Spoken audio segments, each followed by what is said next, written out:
Call 911, now! Michael shouted as he struggled to support his mother, who had suddenly lost consciousness and collapsed. In a calm voice, she informed him, Yes, I've also called the police. What? Don't tell me you... He stammered, disbelief etching his face. Indeed, Michael was about to face the consequences of his actions. The evidence was in my possession, and there was more. My name is Susan, and I am a 32-year-old professional working in an office environment. My husband, Michael, is 35 years old. He initially visited my workplace on business, and after dating for 2 years, we got married and are now celebrating our 5th wedding anniversary. Since we got married, we have been living together in Michael's family home. Barbara, my mother-in-law, has been a tremendous help by taking over the household chores since I work full-time. This has been a great relief. However, her constant pressure for us to have children soon has been a source of stress for me. Our home, over 50 years old, shows signs of wear and tear everywhere, indicating the need for a complete rebuild. To finance this, saving as much money as possible is imperative, making quitting my job not an option. Yet, at 32, I began to think about starting a family right when Michael quit his job.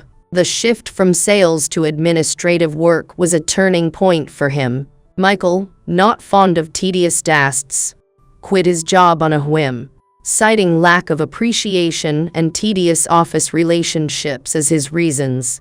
5 months have passed since then. He is now collecting unemployment benefits while working part-time within allowable limits. But he has yet to find a new full-time position. As the sole stable income earner in our household, I find myself working tirelessly from dawn till dusk to support our family. Hey, isn't your unemployment benefit period almost over? Haven't you found a job yet? I've been looking every day, but it's quite challenging. I hope you find something soon. It'll work out somehow. If the unemployment benefits stop, there's always social insurance support, and we can dip into our savings, right? I'd rather save dipping into our savings as a last resort. While I've always admired his optimism and adaptability, his overly optimistic view in this situation worries me. Furthermore, Barbara's constant defense of him only adds to my frustration. Michael has worked hard all his life. Give him some time. Don't you think it's sad? Even so, it's been almost half a year. You have a comeback for everything. I cannot comprehend why she would defend a healthy married son who hasn't held a job for half a year to prevent any mishap with our savings. I've hidden our bank books and money where Michael can't find them, but my worries continue to grow. One day, out of the blue, Barbara hits me with a request. Susan, from now on, I'd like you to give me an extra $500 a month on top of the household expenses. An extra $500 a month? What for exactly? Does it really matter? I'm sorry, but $500 is a substantial amount. I'd like to know what it's for, at least. Okay, that's enough. The idea of handing over such a significant sum without a clear reason was unthinkable. However, when I brought this up with my husband, Michael, his response took me by surprise. Mom must have her reasons, right? We're leaving all the housework to her, so the least we could do is give her some pocket money. But $500 a month seems excessive for pocket money, don't you think? If we hired a housekeeper, it would cost us more than that, wouldn't it? Considering Michael was hardly working, and we weren't even able to save, the idea of setting aside an additional $500 each month was out of the question. It's just impossible. Maybe you could give her $500 or even $1,000 if you like. What? Why should I? You're using your part-time job earnings as personal spending money anyway. I have social obligations, you know. I was at a loss for words. Michael wasn't working much, yet he claimed to have social obligations. The next day, I tried to discuss it again. Barbara seemed displeased, but there was no way around it. We couldn't give what we didn't have. A few days after this conversation, I began to experience an overwhelming drowsiness during the day, for no apparent reason. Even a visit to the doctor offered no explanation. Despite trying to ensure I got enough sleep, there was no improvement in my condition. When I mentioned this to Michael and Barbara, they expressed concern in a gentle manner. Maybe you're just tired? You've seemed quite busy with work lately. Make sure to rest properly when you can. Their kindness was comforting. Yet my daytime drowsiness only worsened, to the point where I started dozing off at work. Perhaps you should focus on getting better first? Once you're feeling up to it, we'd love to have you back at work. Eventually, my health issues began to interfere with my job, and my boss, David, suggested it might be time for me to resign.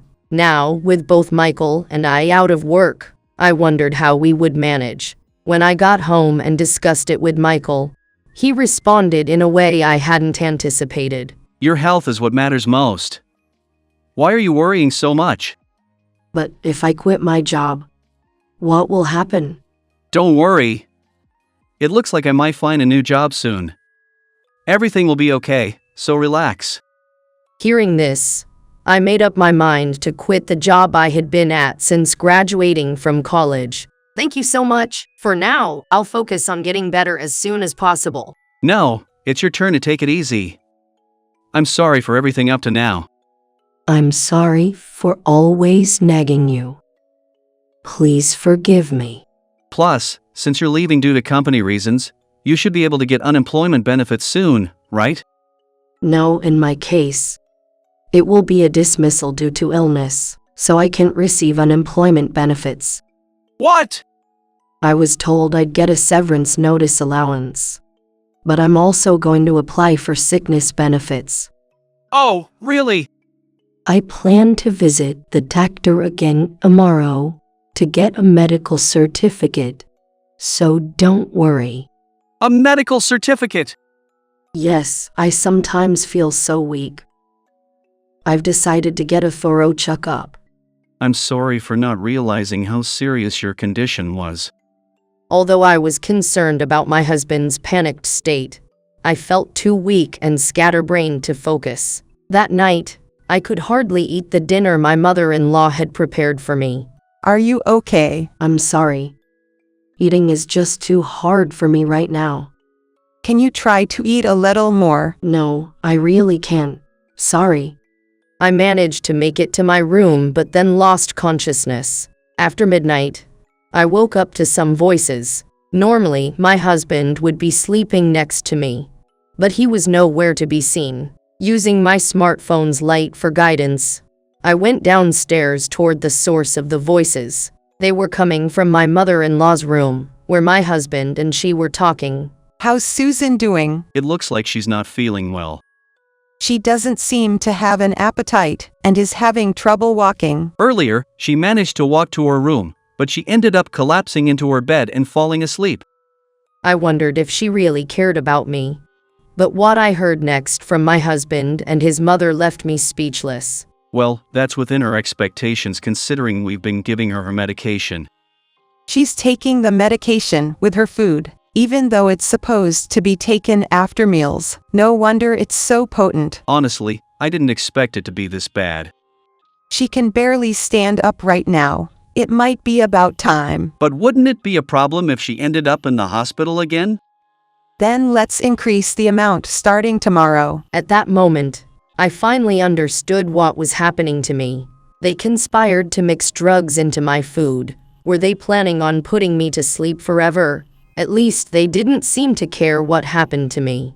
I returned to my room, determined to fight back, so that the two laughing people wouldn't notice. The next morning, when she said she couldn't get up, Barbara brought food to her bedroom. As soon as she left the room, I transferred the food to the storage container I had prepared earlier and hid it on the top shelf. As I pretended to be asleep again, I heard my husband and Barbara laughing on the other side of the sliding door. She seems to be asleep. Then let's look for it while we have a chance.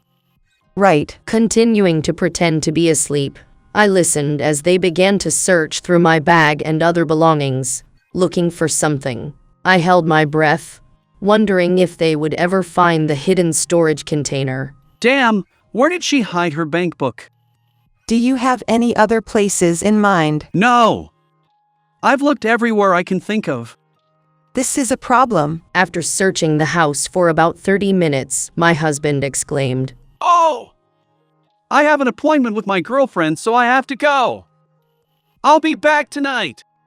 He was cheating, wasn't he? As these doubts crept into my mind, I pretended to be asleep, all while keenly observing his movements. My husband hurried out of the house, as if driven by some urgency. It seemed as if Barbara let her guard down, thinking I was asleep because, after a while, I could hear her chatting away with a neighbor outside. I knew all too well that their gossip sessions could go on for hours. Seizing the opportunity while my mother-in-law was engrossed in conversation, I decided to search the house for any evidence. Perhaps due to taking less medication last night, my mind felt clearer than usual. Despite my body's weakness, I managed to get up. I quickly found the medicine that Barbara seemed to be secretly adding to my food and an empty plastic wrapper in the kitchen.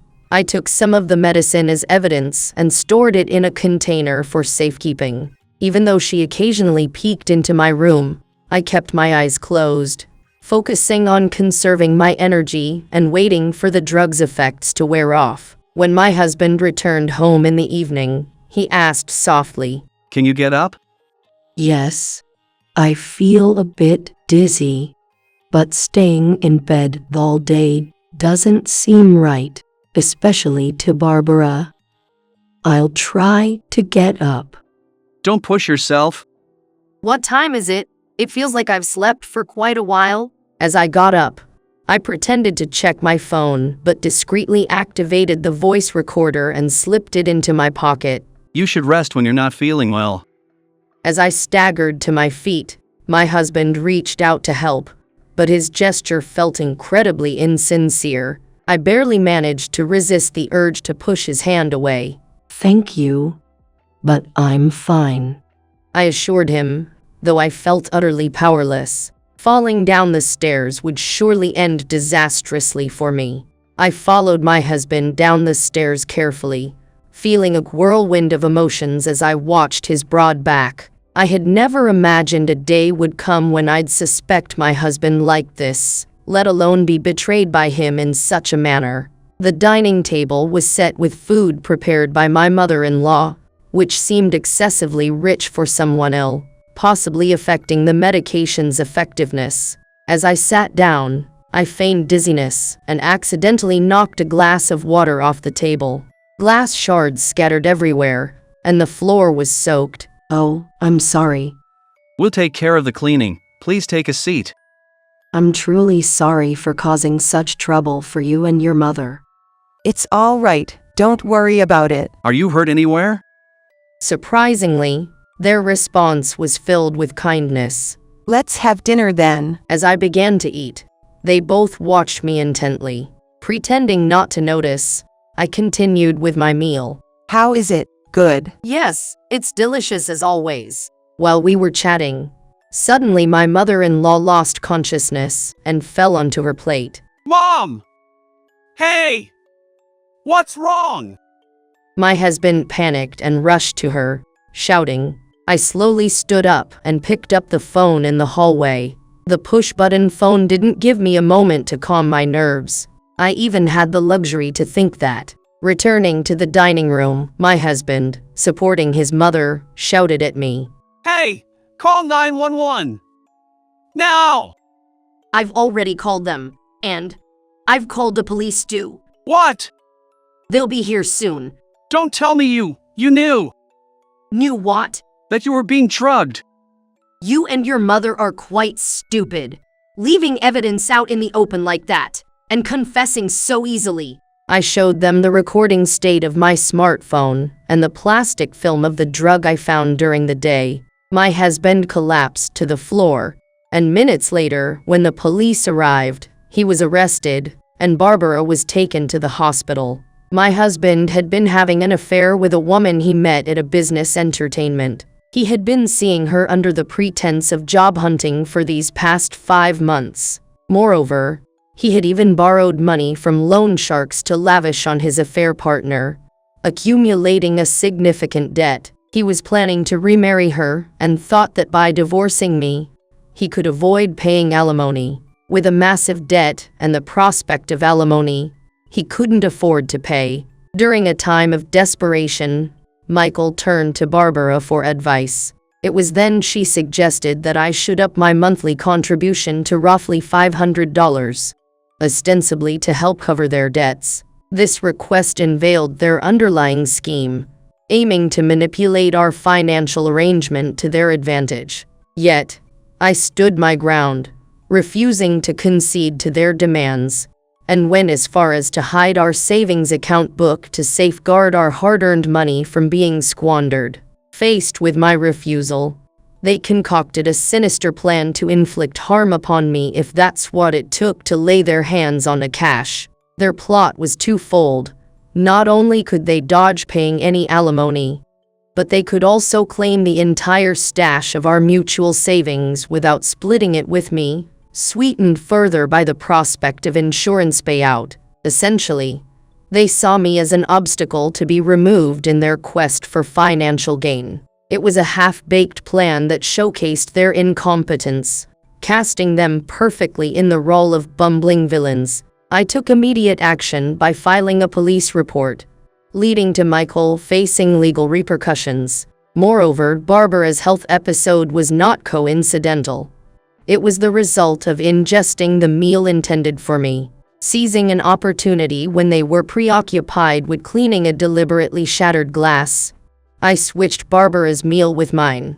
On that fateful day, they had laced my meal with a hefty dose of sleeping pills, aiming for a lethal outcome. However, their plan backfired, causing Barbara to suffer from hallucinations and delirium.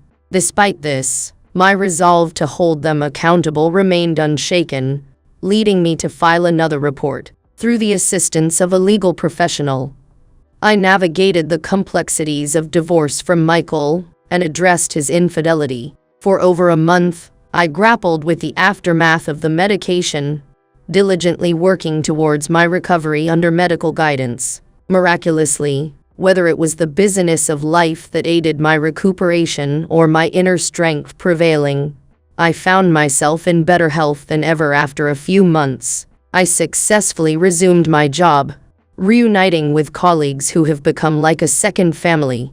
And now, I dedicate myself to our shared projects with renewed vigor and enthusiasm.